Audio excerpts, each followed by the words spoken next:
While American politicians wait for a surrender, Iran's chief negotiator, Mohammad Bagher Ghalibaf, just shattered Washington's entire strategy with a devastating 6-word message. Ghalibaf, the same man who engaged in a marathon 21-hour negotiation session with JD Vance in Islamabad, took to social media this morning to declare, reopening the Strait of Hormuz is not possible. He did not say it would be complicated or highly unlikely or subject to further review. He stated it is simply not possible. I have been warning that this exact scenario was inevitable long before the current hostilities even commenced. My assertion that Tehran would never relinquish control of the Strait of Hormuz on American terms was not a random guess or a coin toss. It was a conclusion drawn from pure game theory, the only logical endpoint of this geopolitical standoff. Today, 55 days into this brutal conflict, Iran's lead diplomat validated that structural logic perfectly. To comprehend why this is happening, we must utilize a specific analytical method that strips away public rhetoric and asks a fundamental question: what does each strategic player truly desire? In the realm of game theory, stated goals and actual objectives are rarely identical. Washington publicly claims it wants the strait reopened, a cessation of Iran's nuclear ambitions, a negotiated settlement, and an end to the violence. However, America's true underlying objective is to unequivocally demonstrate its absolute hegemony over the world's most critical energy artery.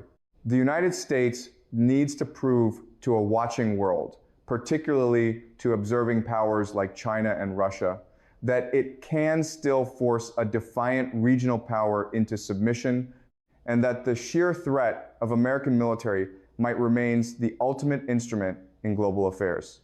For Washington, securing an unconditionally open strait, devoid of any Iranian sovereign authority or oversight, is the only acceptable victory condition that produces that demonstration. Conversely, Tehran's public demands involve lifting the maritime blockade, unfreezing national assets, obtaining security guarantees, and securing international recognition of its sovereignty. But Iran's actual, deeply rooted objective is to permanently cement its sovereign control over the Strait of Hormuz as an unalterable reality of the global energy landscape. Tehran wants every single nation that relies on that maritime corridor to accept that Iranian authorization is a mandatory prerequisite for transit. If Iran can establish a system where passing vessels must coordinate with its authorities and pay transit tolls, it effectively transforms itself from an isolated, sanctioned state into a universally indispensable strategic power. Once that dynamic is normalized in practice, no amount of aerial bombardment can reverse it. Therefore, the true objectives of Washington and Tehran are fundamentally incompatible. The United States cannot project unyielding global dominance if Iran is actively exercising sovereign control over the waterway. Simultaneously, Iran cannot solidify its permanent authority if an American blockade continuously enforces the narrative that such authority is illegal. There is absolutely no middle ground or face-saving compromise available on this specific core issue. One side must secure total victory, or neither does. If a nation surrenders the very prize it is fighting to secure, it has won absolutely nothing. This irreconcilable friction is exactly why I stated Iran would never surrender the strait under American mandates. Giving up the strait means permanently surrendering their ultimate strategic relevance. No state voluntarily gives up the thing that makes it relevant. Yet, Washington stubbornly proceeded with maximum pressure, operating under the flawed assumption that heavy bombing alone could force a nation fighting for its permanent relevance to simply fold. Now, we arrive at the most crucial element of this crisis, a dynamic that mainstream coverage continuously fails to articulate with the precision it deserves. We must understand exactly how Iran is physically and economically capable of sustaining this defiance. Consider the staggering punishment Tehran has absorbed over the past 55 days. Their supreme leader was eliminated on day one, critical nuclear infrastructure was hammered, and extensive air defense networks were systematically degraded. The national currency plummeted by 15%, and the central bank privately cautioned the president that full economic recovery might require 12 grueling years. Despite this devastating reality, Ghalibaf stands firm and declares the strait will remain closed. The sole reason a battered nation can project such unwavering confidence is summed up in one word: China. I am not referring to China in the superficial sense of a vocal diplomatic ally in the news headlines. I am referring to China as a massive, impenetrable economic architecture. Beijing spent the last 10 years meticulously constructing a lifeline designed specifically to ensure that if America ever deployed a total blockade to collapse the Iranian economy, that nation would not collapse. I refer to this monumental effort as the Decade of Quiet. Once you grasp the scale of this shadow infrastructure, Ghalibaf's statement transforms from mere rhetorical defiance into a calculated reflection of an invincible balance sheet. This quiet decade commenced in 2018, right after the Trump administration abandoned the nuclear accord and reinstated maximum pressure sanctions, recognizing the extreme vulnerability of importing approximately a third of its energy through an American-controlled choke point. Beijing made a profound, silent decision to become Tehran's ultimate economic safety net.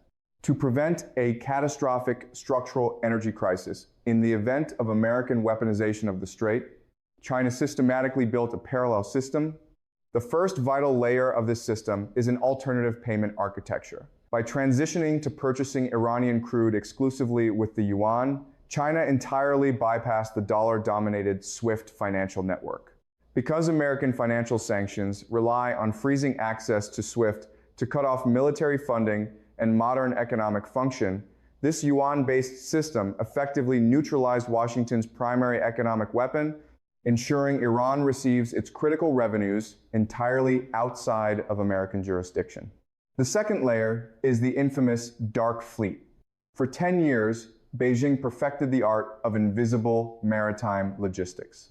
They utilize vessels that disable their satellite transponders, fly obscure flags from landlocked nations, and conduct covert mid-ocean cargo transfers within Malaysian waters. There, Iranian crude is blended, deceitfully relabeled, and shipped to independent Chinese refineries known as teapots, which eagerly process the sanctioned oil without official documentation.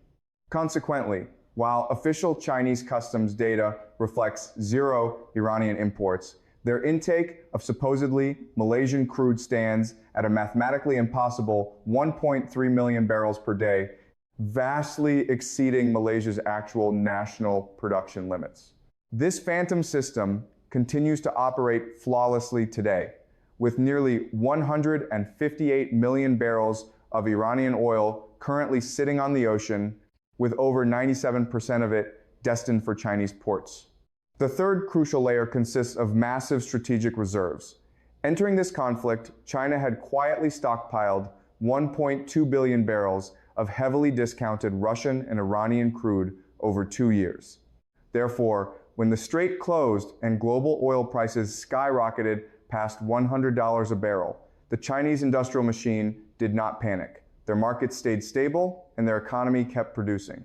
The immense economic shockwave that Washington engineered to shatter Iran barely caused a ripple in Beijing because they had spent years preparing for it. The final layer is advanced military intelligence. Leaked documents reviewed by the Financial Times revealed that the Iranian Revolutionary Guard actively utilized high-resolution satellite imagery procured from a Chinese commercial entity, Earth Eye Company, to execute precision strikes against American military installations, including the Prince Sultan Air Base and the 5th Fleet Naval Base in Bahrain. This intelligence sharing, independently corroborated by CBS News, demonstrates how Beijing physically enabled Tehran's retaliation with precision. Through payment networks, shadow fleets, massive reserves, and satellite guidance, China built a fortress of endurance. They never signed a grand public treaty or held a flashy press conference. They simply engineered it in the shadows, layer by layer. Therefore, Ghalibaf's refusal to reopen the strait is directly anchored in the structural foundation that Beijing spent a decade pouring. The confidence behind his words is not Iranian bravado, it is Chinese infrastructure. To maintain intellectual rigor, we must examine the strongest counterargument, or steelman, from the American perspective. Optimists argue that the maximum pressure is genuinely working, framing Ghalibaf's rigid statement as a temporary negotiating posture rather than a final position. They point to the Islamabad talks, where JD Vance noted that Iranian negotiators moved 80% of the way toward a viable agreement. Furthermore, the American blockade is inflicting severe, tangible damage, turning back over 25 ships and costing Tehran an estimated $500 million every single day. With the economy under genuine strain and the central bank warning of a 12-year recovery period, the economic pain is undeniable. Historically, extreme financial pain has successfully forced stubborn regimes to the negotiating table, much like Libya in 2003 or South Africa in the 1980s. The current blockade is designed to push Iran past the pain threshold, where surrender becomes cheaper than resistance. Additionally, analysts might highlight a specific qualifier in Ghalibaf's statement. He noted that reopening the strait is impossible with a blatant violation of the ceasefire. This conditional phrasing implies that if Washington modifies the maritime blockade, Tehran's position might shift, meaning the strait is not permanently sealed, but merely conditional upon the blockade's existence. A deal remains structurally possible if America offers a gesture that Iran's diplomatic wing can use to justify an opening. While that optimistic argument sounds coherent, it entirely ignores the second half of Ghalibaf's public declaration. In that exact same post, he emphasized that adversarial powers will never achieve their goals through military aggression or bullying, and that the only acceptable path forward requires Washington to accept the rights of the Iranian nation. In Tehran's vocabulary, those unalienable rights explicitly include the sovereign authority to govern the Strait of Hormuz, manage passing traffic, and mandate Iranian coordination. Those specific rights are the exact concessions that the American government explicitly says it cannot accept. The current blockade serves not just as a tactical military operation, but as a rigid legal claim that Iran possesses no valid jurisdiction over the waterway. As long as Washington fiercely maintains that legal posture, Ghalibaf's qualifier regarding the ceasefire violation is not a pathway to negotiation. It represents a permanent condition for Iran's refusal. Ultimately, it is the decade of quiet that makes this permanent condition completely survivable. As long as China continues purchasing massive quantities of crude through a system specifically designed to be unreachable by American enforcement, Iran has the oxygen to maintain its position indefinitely. Beijing has perfectly calibrated a scenario where Iran experiences significant pain, but enough revenue flows to keep choosing defiance over collapse. That vital distance between pain and collapse is exactly what China built over 10 years, and it is the exact reason Ghalibaf could post those 6 words and genuinely mean them. So, where does this geopolitical chessboard move next? Ghalibaf's message is not the end of the story. It is a profound signal indicating the next phase. Based on structural incentives and real game theory, 3 distinct scenarios will likely unfold from this point. The first scenario involves Tehran calculating that it is better to accept an agreement before the formidable USS George H.W. Bush carrier strike group fully arrives in the theater. With the former president issuing a tight 3 to 5 day window for a unified proposal, and the massive American carrier navigating the long way around Africa to bypass the Red Sea, the imminent arrival of a third carrier group in the Gulf will fundamentally alter the military calculation for both sides. Tehran might wisely decide that securing a deal right now preserves more of its position than negotiating under the severe threat of 3 fully armed carriers. In this outcome, an agreement is drafted where Washington publicly boasts about securing a free and open strait, while Tehran quietly describes it as managed navigation with Iranian coordination requirements.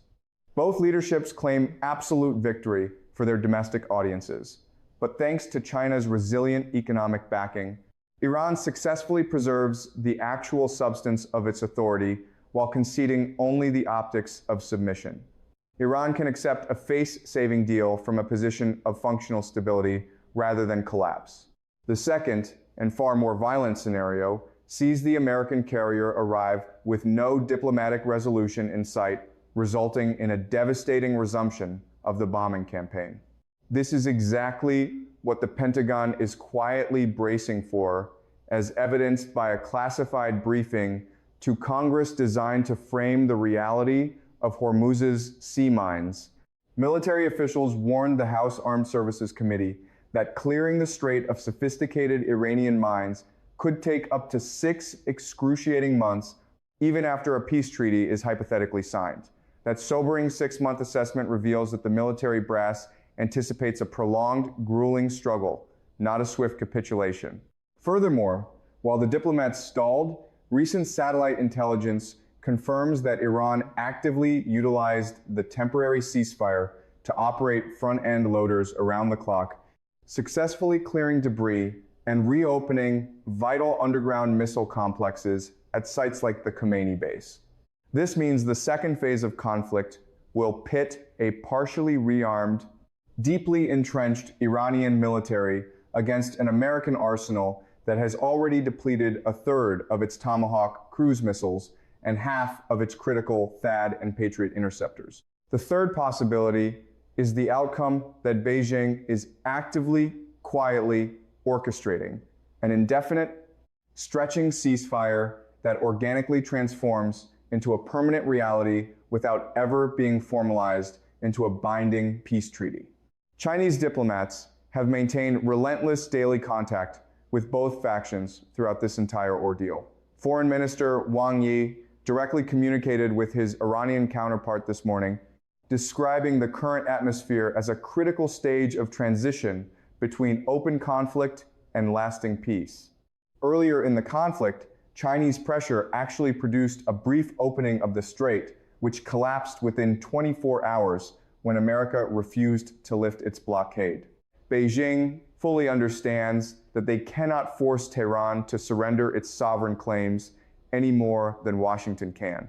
However, China possesses the unique leverage to facilitate a messy, informal arrangement where the missiles stop flying, crude oil resumes its journey through informal channels, and the ultimate legal status of the strait remains intentionally ambiguous for future resolution. This serves Beijing's grand strategy flawlessly. They desire an intact Iranian state, a functional maritime corridor, and above all, a highly visible demonstration to the entire world that aggressive American blockades are utterly powerless without Chinese cooperation to end them. An indefinite ceasefire serves that exact interest better than any formally signed document. In this scenario, Iran survives, the oil flows, and the historical record proves the crisis was resolved by a phone call from China's foreign minister, not an American blockade. Moving forward, your primary focus should not be on the loud rhetoric, but rather on what China chooses not to say about Ghalibaf's statement. Wang Yi's diplomatic channel has been the most active engine throughout this crisis, initiating 26 calls since February 28th. In his discussions today, he pressed for freedom of navigation, a carefully constructed phrase that simultaneously endorses international shipping while deferring to Iranian sovereignty. Crucially, Wang Yi did not say Ghalibaf was wrong, nor did he demand unconditional reopening. If the Chinese Foreign Ministry releases a subsequent statement in the next 48 hours, specifically naming and condemning Ghalibaf's rigid position. It signifies that Tehran has crossed a threshold that even China's architecture cannot support. However, if Beijing maintains its deafening silence regarding those 6 defiant words, it confirms that Iran's unyielding public stance perfectly serves China's long-term strategic calculation. Watch carefully for that second statement. Its presence or absence will be more informative than any press briefing. Do not simply take my word for it. Examine the evidence yourself. Analyze the complete text of Ghalibaf's declaration, paying close attention to the connection between the blockade and the non-negotiable rights of the Iranian nation. Study the underlying game theory and digest the sobering reality of the Pentagon's 6-month mine clearance timeline. Then, ask yourself the one crucial question that the press rooms continue to ignore. If Beijing spent an entire decade painstakingly constructing a shadow infrastructure of dark fleets, alternative payment networks, and satellite intelligence to guarantee Iranian survival, and the United States has spent 55 days fighting without ever directly addressing that very architecture, what exactly is maximum pressure actually pressing against? This outcome was never a prophecy. It was the inevitable result of structural history and game theory. Long before today, I stated that the Strait would never reopen on America's terms. Now, Iran's chief negotiator has echoed that exact reality in just 6 words. And you can be absolutely certain that inside a quiet briefing room in Beijing, among the architects who spent 10 years meticulously designing this exact geopolitical trap, nobody reading that post this morning was surprised.